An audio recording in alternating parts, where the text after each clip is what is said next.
United States. He said, he laughed. He thought, like, what a stupid guy this is.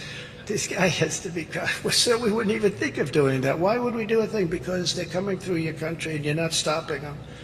In the South, they're coming, pouring through in caravans. No, you're going to give it to us?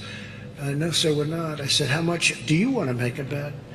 He said, we're not going to do it. I said, here what I have in front of me, and I'm going to sign it right in front of you. A paper, this was on a Thursday or a Friday. And I said, on Monday morning, we're putting a tariff on all automobiles coming into the United States and all other Mexican products coming into the United States. We're putting a tariff of 25% on everyone. We're going to make so much money over and above the cost of that. And he said, you wouldn't do that. I said, I'm going to sign it right before your very eyes. Watch me sign it. And this goes into effect on Monday morning.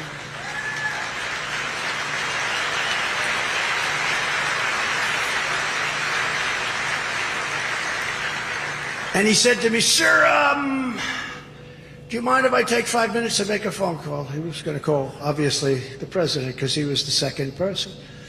And he came back in 3 minutes. Sir, we've decided to give you 28,000 soldiers free of charge. I said, but that's not the end. We also want remain in Mexico, so that rather than having people come in and remain in our country, they remain in Mexico until we approve them, until we check them out, find out who they are. We don't want murderers in our country. We don't want killers. We don't want people that are bad in our country. We don't want gang members. And he said, we'll give you that too, sir. Remain in. That's how, you think there was a remain in Mexico? You've all heard. You think that happened just by accident? That happened because of me. And then when Biden came in, he wanted to end it. And even the judge said, why are you doing this? The judge. He said, you can't end it. Why are you doing this? But it expired at a certain point. As an example, Title 42, that's to keep sick people out of the United States, people that are sick. And it was an incredibly successful thing.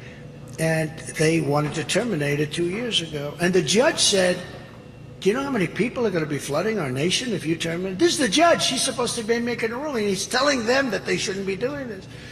And he wouldn't let it happen. But it expired a couple of weeks ago. And they did nothing to do anything about it. And we have a lot of people that have diseases that we don't want to have in our country. And I'm not just talking about COVID, I'm talking about some big things. It's so sad.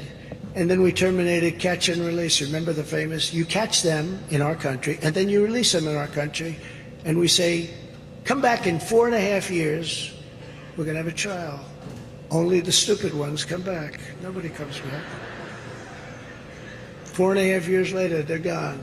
Nobody ever sees them, Dan, right? That's it.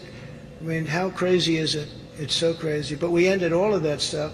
We had the greatest border, most secure border we've ever had. And the people of this country want that back. You know, it's very interesting. When I ran in 2016, the border was a big deal. I would talk about the border all the time. The border, the border, the border. People couldn't get enough of it because we had a really bad, unsafe border, people pouring through.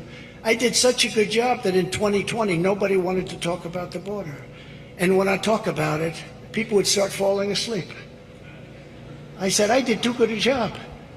But now it's worse than ever. It's never been like this. Now it's worse than, I say it's worse than any third world country. Because a third world country wouldn't let 15 million people flow through their borders. They'd fight them out with sticks and stones. Y'all racist, man, but y'all gonna give them foreign countries $40 billion and all type of money, and now man. we have